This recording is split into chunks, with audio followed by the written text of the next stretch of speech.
Hey everyone, it's Coeval here. Today I am going to start a Road to 2K series in 7 Grassy, or low times mode, and we're going to be playing a best of 5 against Genius. So, without further ado, we will get into game 1. I'm sitting around like, I don't know, 1.5 at this point, coming back to the game after several months, so we'll see what happens. I start out with the flight protection shield. I could have and probably should have gone the other way, gone left, and just hid. Instead, I'm going toward him, trying to jump on this little branch here and get an extend flash in 7 seconds, which is just like super unrealistic. I don't know what I'm doing there. So a few options here. I can stay in the tree, protection shield, or come out and pebble. I choose to be aggressive. This is not really how the book should be played, which is something that I think I'll continue to talk about. An important lesson is to play to your book's strengths, because if you don't, then, like, for example, in this book, if I stay up top and I rush, there's a great chance that people who I'm playing have better rush spells or more tools to heal themselves, like mushrooms, or more aerials like deluge, when I don't have those. And there's a clock, which is a very rusty shot by me, and now I'm on the back foot immediately, not looking good. I need some help. I put up the draw. I I get the cue out, and he has Phantom of all things. I don't know why he has Phantom, but it doesn't matter at this point. Okay, I remove the draw. And when he's life doing at 245 health, you know that you fucked up. So I just decide to tree off the life do. If you didn't know you can do that, well, there you go. And it actually detonates it, so it does some damage. And okay, now I finally decide, okay, maybe I should play my book. Problem is I just flighted, and so now I have to get away from that aura. That's one thing to learn too as you're playing 7 Grassy or 10s. If you're trying to get away from an aura, you may want to save your flight protection shield first, and then when they aura you flash out of it, and you have your flight for later. Instead, I lose my flight, I have to teleport away, he maelstroms me, and then I have no flight, so I have to teleport away again by jumping in the water. And that's just a wrap, folks. I don't know what... Yeah. Pulling from Bugs Bunny there, but no, I mean, you can see the dig that he's getting from his water ball. I mean, this is just over. And ends the game in pretty great fashion with the Dryad sink, and it's over. Game 1's a wrap, but we'll see how I come back in Game 2. See you in a minute. So here we are in Game 2. Looks like he brought Dryad again, and I have, I think, generic. I think I just run generic this whole time, which works fine. Here again I start to go aggressive. Probably not necessary. I can just teleport to the side, the bottom left, and then, oops, I used the wrong button to ping, and then just get my prod up and flash some space so that I'm free from aura and I can move around freely. But instead I decide to go a little bit aggressive, and I'm able to get this flash off, which is nice, but now I don't really have that much protection from aerials. And there he Qs. Can I take advantage of that? Ooh, barely get that off in 7 seconds. Was sweating at the end a little bit. And I think, yeah, he just gated, so I'm going to get a significant health advantage.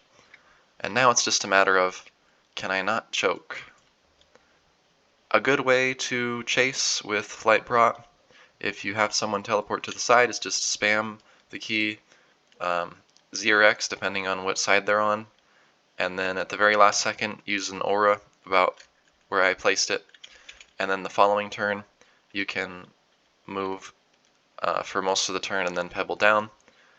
Or if you have the option to use a protection shield after you moved a bunch, then you can do that too.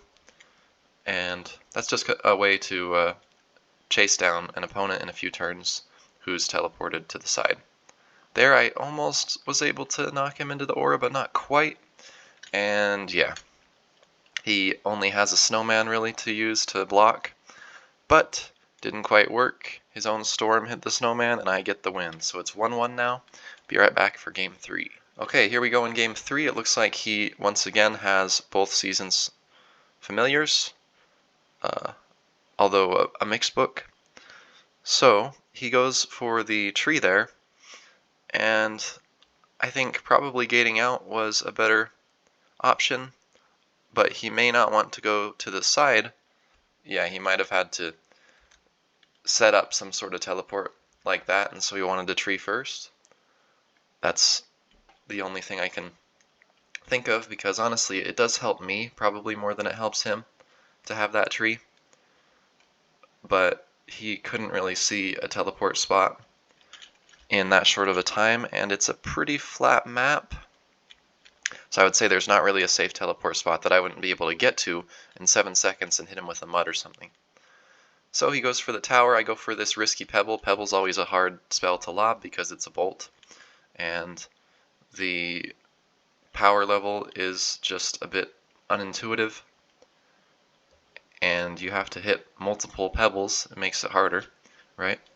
And so he brings out the Dryad, and I think this is okay at this point. I'm just going to try and push and see without his tower if I can get an opportunity to mega him, and there we go. We get that because he hit the border and then he queued and he has to go to the side, and you'll see here that he doesn't want to go to the side because there's not really a way to get out of an aura.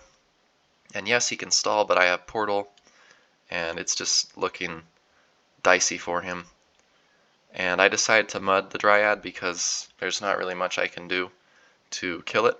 I would take 2 turns, and then the Dryad would be able to get 50 damage off on me, and then I probably would be exposed, so then he would be able to 4 seasons. But if I mud, then I'm protected from the aerial, and his minion can't do anything. So he's going to bring out the Dew just to get a heal off once he detowers. But he's going to want to stay in his tower for as long as possible. And here I'm going to set up the portal under the tree so that he can't easily 4 seasons me, right? And he is going to go for the tree, and I decide to just push here, even though I'm pretty low on protection shields, because he doesn't have a lot of health, and so I think it could be worth it in this situation. And I actually get the D-tower, so he goes into the Dew, and he retowers. Here I'm thinking, okay, can I possibly make it down to him and get an angle off for the pebble in 7 seconds? Potentially, yes, and I do, but it doesn't quite get the sync. That would be pretty epic. And he has to go to the other side. So we rinse and repeat. I'm going to either go down below that tree on the left and re-portal, or just push up top. I don't think portal was up, so I said, okay, I'm just going to push up top. There I end up with 1 health, and I dodge the leaves like a Matrix, like the Matrix, and I'm able to continue to push. But I mean, it's not the end of the world if I get deflighted. I just jump. You know, I just use long jump. I spam it, and I get probably further than I would with flight. It might be faster to spam long jump than to fly. I'm not sure. I haven't tested it. And here, yeah, he doesn't have many options. His tower is on cooldown, and he's trying to prevent the mech arrow. But if you aim it downward, you're able to get that more downward arc and go around objects. So I'm able to do that, and I go up 2-1 here. Okay, we're getting game 4 started. Looks like we both have a generic book this time around. So we'll see what ends up happening. He goes for the clock tower, and Here I could probably go for the left side bottom teleport. That's, I think, best. But instead, I chose to tower up. And I think why that is good is because if I get down to the side before he does, then at some point later in the game he has to waste a turn to teleport down to the bottom himself. Because it looks like we have the same book, and we both have the same sort of strategy, which is get to a side, build your protection shields, dodge auras, portal to the other opponent where they can't get to the portal or block it, and then take control of the portal and destroy them. So here I'm going down into my little hidey hole there, and he's also going down under his own cover, and now we're both trying to vie for control by getting our portals up, getting some setup. That spirit would be good to absorb auras and also be set into portals. When I would portal over, he could put the storm spirit inside, and that way I wouldn't be able to go in that portal myself. So here it's a little dicey because I don't want to allow him to mech arrow me, and so I decided to go up top, but he's able to ray this, and so not the most ideal line, I think. I probably could have just stayed in the aura and flashed more of the space over here, right? But instead I allow the ray, and now I'm down a protection shield. And this is a little dicey too, because he could throw something back in that portal if he didn't go so far over to the right. You know, throw it like a mega or something and do some good damage. But instead he chooses to push up top, which is fine. I'm still doing okay here. I'm able to get his prot down, and he can't really get down to me and do a bunch of damage in one turn. But the problem here is, you'll notice a theme in this game, and maybe others, that whenever I get his protection shield down, he just uses it again. And that's one of the most frustrating things, is like, if you're trying to make progress and thinking, okay, now I've got his prot down, and then he just uses it again right after you remove it. It's like, well, you're kind of wasting a turn almost. You're never gaining an advantage, you're just kind of surviving, basically, at that point.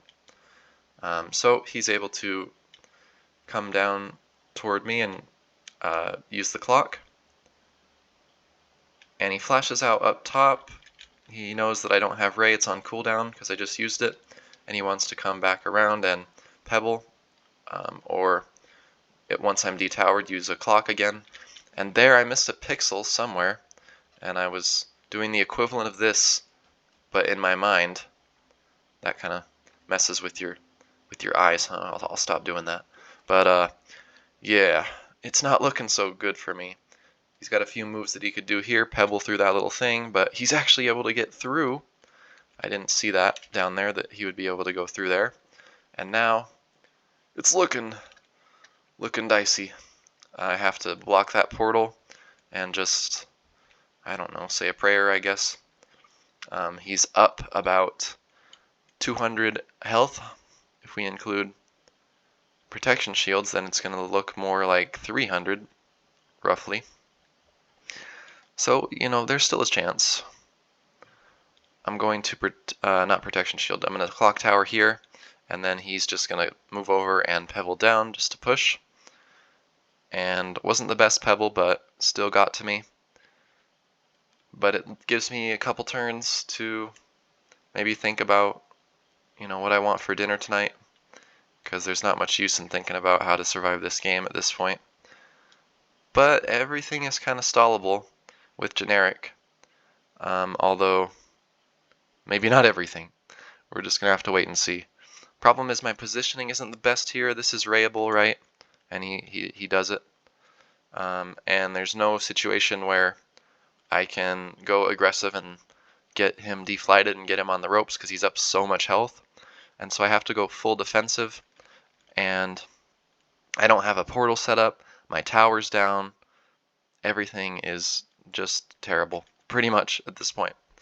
And I decided to gate there. I mean, I don't know what other gate might even be possible. He just had so much setup that it wasn't looking good for me. But anyway, now we're at 2-2.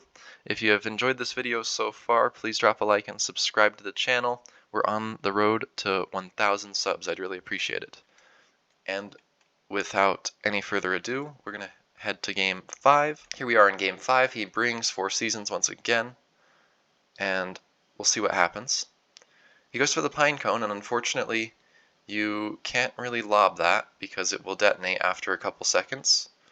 I wanted to get up to flash. It looks like I maybe didn't have quite enough time, and so I had to go for this panic tower there.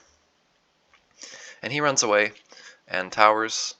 At this point, I could teleport to the left-hand side, because one fortunate thing about that left-hand side is that if I teleport to the side there and he trees, or he auras, then I can fly up, and I'm not at a danger of a ray because that tree is there to block.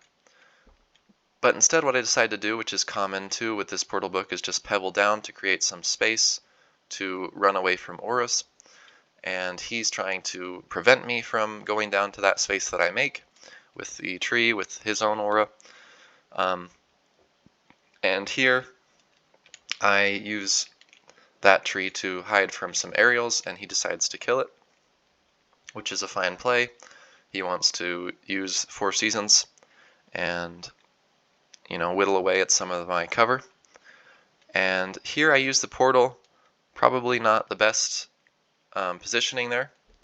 And the reason is because he could go through it, and he could also aim that mech arrow through it. He just got unlucky with the cog. And so I noticed that, yeah, sometimes in my games I actually end up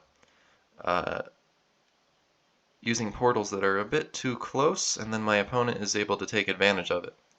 But look at this play with 7 seconds. I cross half the map and get the flash off at like the very last millisecond. It was a super fast turn, so that was sick.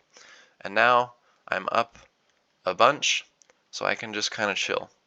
You just take a breath and you realize, okay, I'm at turn 10, so there's no real reason to push super hard in this situation because there's so much the game left.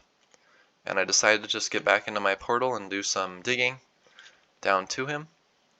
And he'll go for the aura, so maybe I can exit the portal and reprot or flash, make some space. Okay, I decide to reprot, and that's the name of the game with the 7G and the 10G as well, G being Grassy Hills, is to get your cooldowns on a rotation where every time it comes up you use it. Every time proc comes up you use it. Every time aura comes up you use it. Every time, I don't know if there's any others, I guess defensively, every time tree comes up you can use it just to take most advantage of that spell that you can at one time.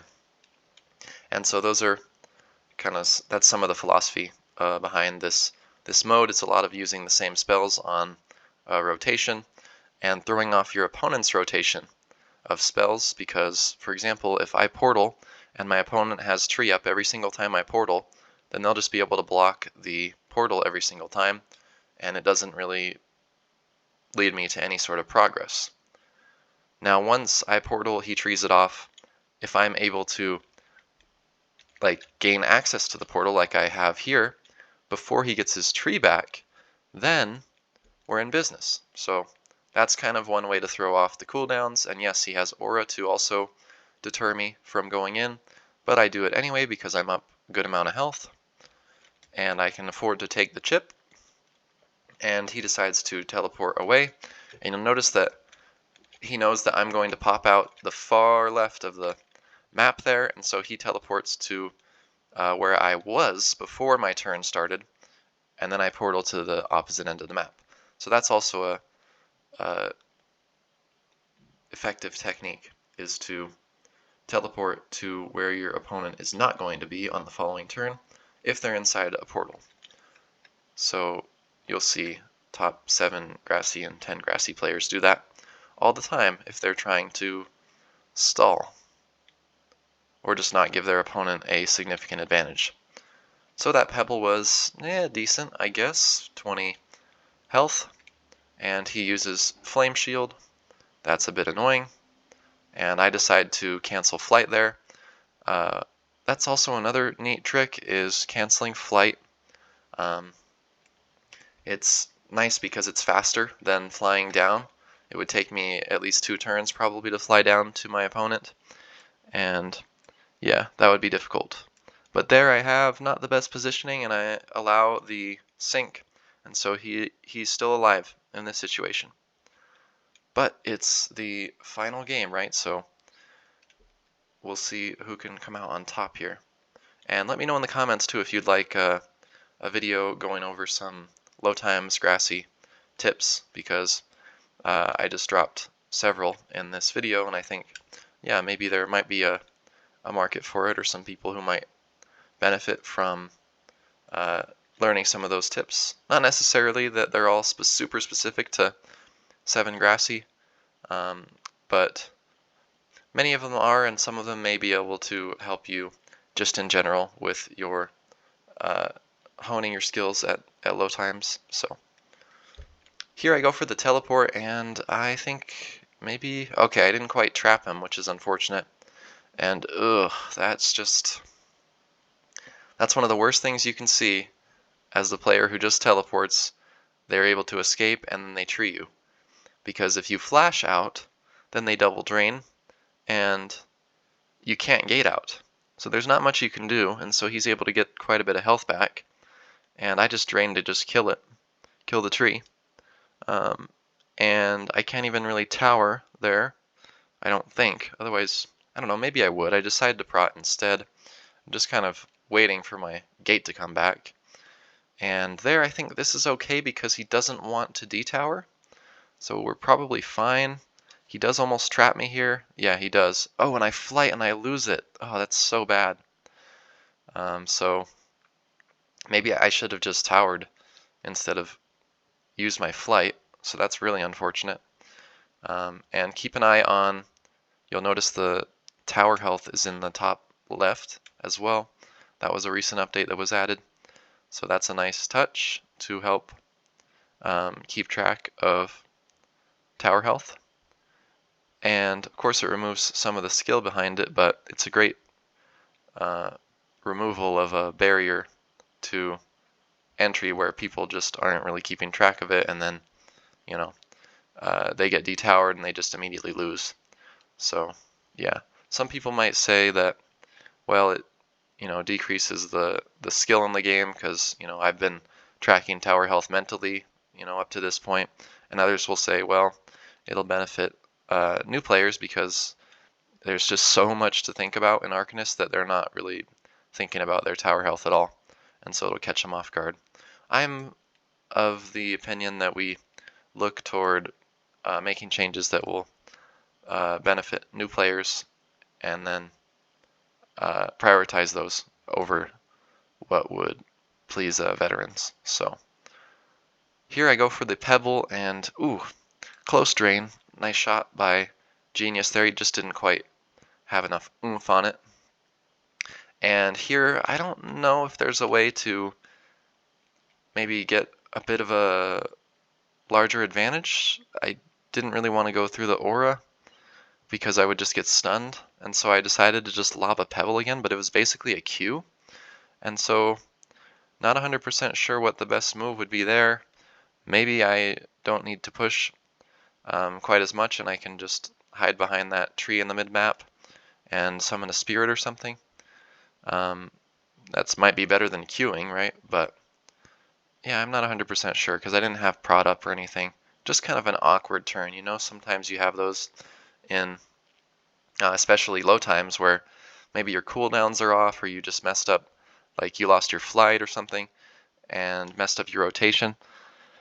And then as a result, basically, you end up with turns where you don't have spells that you can really use. There's nothing that really makes sense. So that was kind of me in that situation. Here I'm going to go for a flash and set up a pebble, and I don't remember if he has Mudball in this book or not. Okay, he used Entangle, and he didn't quite get it off. I would still Pebble even if he did get it off, but he would be able to maybe get back in the game more easily if he were able to hit that. But he lobbed it was just a couple pixels off, to be honest. Those are really frustrating. And of course he has to teleport away, and I decide to teleport to him rather than try to use a portal, because I know that he would just tree it off. And here I'm thinking about a sink, potentially, and I get it with the pebbles. You can see that I think he only took 5 damage after he was detowered. There's actually 2 pebbles that you use after you detower someone, but for some reason one of them is like a ghost pebble. It doesn't do damage in some situations anymore. So I portal to him, I miss the grab, but it's okay, I'm up so much health. He trees it off, I go through it anyway, and I do an extend flash to sink him, and he makes the only move that's left, really, to teleport on his Pegasus, but I'm able to aura it, because when you're mounted on a Pegasus, you can aura it when it has 40 damage, and we finish him off. He had 1 health, and gets blasted by that Sky Ray. So in this best of 5, I was able to squeak out the 3-2 victory. I hope you all enjoyed this video. Again, if you want to see more of this series, please drop a like and subscribe, and we'll see you in the next video. Have a great day. Peace.